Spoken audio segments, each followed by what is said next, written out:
Hi choir.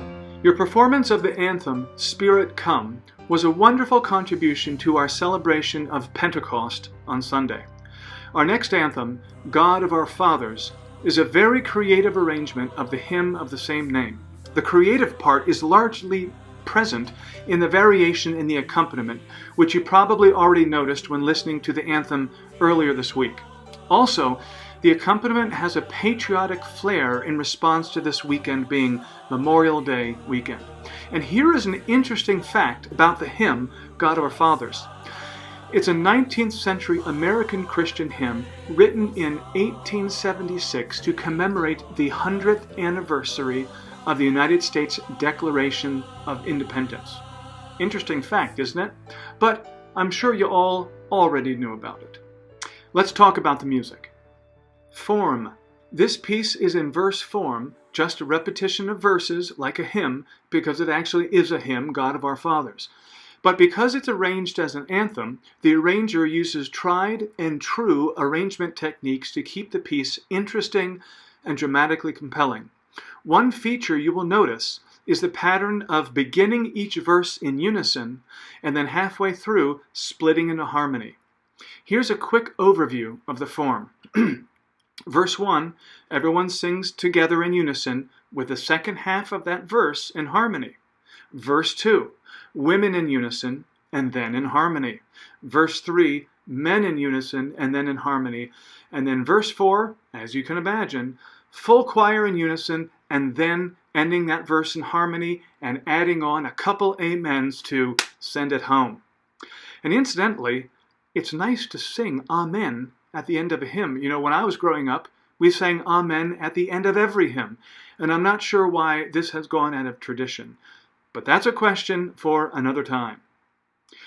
Phrasing and breathing. We will follow the phrasing and breathing recommended by the arranger.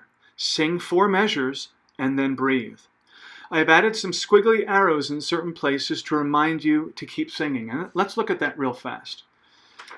So you can see right here at the very beginning, God of our fathers, whose almighty hand, breathe, leads forth in beauty all the starry land. Breathe, of shining worlds, and you can see that squiggly arrow just to remind you to keep going. And so, you know, most of the piece has this 4-measure phrasing with a breath afterwards. But of course, there's always exceptions. So there's 3 exceptions, and let's look at that. Page 2, measure 47, women should breathe as recommended by the arranger. I've made note of this, so you have no excuse if you sing through the measure. I'll be watching. So here it is. Page 2, measure 47. You can see right there, I circled the breath mark, and I tried to cross out the dots of the dotted half note, but was unsuccessful. I added a quarter rest and put a break there between the text. So make sure to breathe right there. That's one of the exceptions. And the 2 other exceptions are at the end of the piece. Because of some high notes at the end of the piece, I thought you could catch a breath before finishing the phrase. Let's look at that. Right here, the bottom of page 3, you can see and glory laud, breathe, praise be ever thine, and glory laud, breathe, and praise be ever thine. Okay? Now you see, the way you're going to sing this is you're going to treat that dotted half note as just a half note with a quarter rest to breathe before singing the word and. Now normally I write that stuff in, but I thought it would look too cluttered if I tried crossing out the dot of the dotted half note and adding a quarter rest. It would just kind of litter up the page. So just watch my conducting. You should be fine. Okay? Legato. There are many instances where you will sing repeated quarter notes. Now this may lead people to sing a little choppy, so be extra mindful about singing legato, which remember is sustaining a full tone from note to note. Remember the difference between sausage singing and legato singing. Sausage singing is like a bunch of linked sausages where you pinch the middle. Like, for example, look at this. We have at the beginning, God of our fathers, God of our fathers who all my... That's sausage singing. You can hear me crescendo, decrescendo, right? Legato means to keep that energy sustained. God of our fathers, whose almighty hand. I just kept the tone going and let my mouth sing those words. So make sure you make an extra effort to sing legato, especially during those quarter notes. Cutoffs. Cutoffs are very clear in this piece. Just make sure you watch me and listen to the section leaders. Dynamics.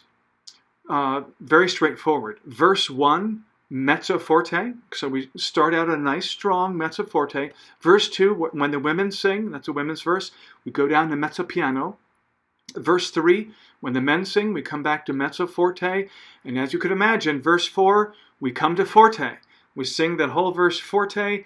And then on the final amen of the whole piece, we use fortissimo. So be mindful of the dynamics, okay? Tempo change. There is a tempo change at the last verse. It broadens out just a bit. Look right here.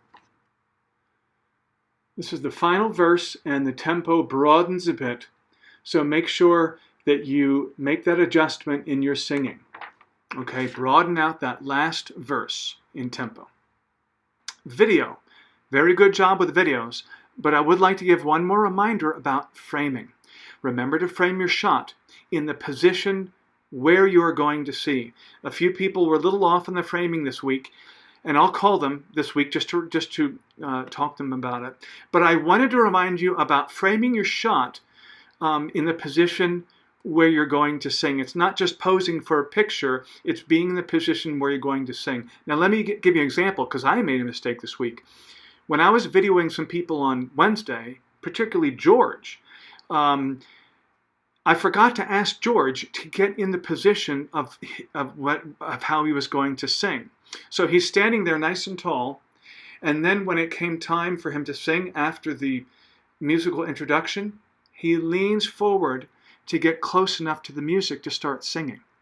And I should have asked him to be in that position before I pressed record on the video. So that was my oversight as a video producer on Wednesday night. And so, George, I hope I didn't embarrass you. I was just giving a tangible example. Make sure you're in the position of where you're going to sing before you push record. All right, that's it. Enjoy making your video, and remember to lift up in prayer our country and its leaders. Okay? Bye-bye, and have a great week.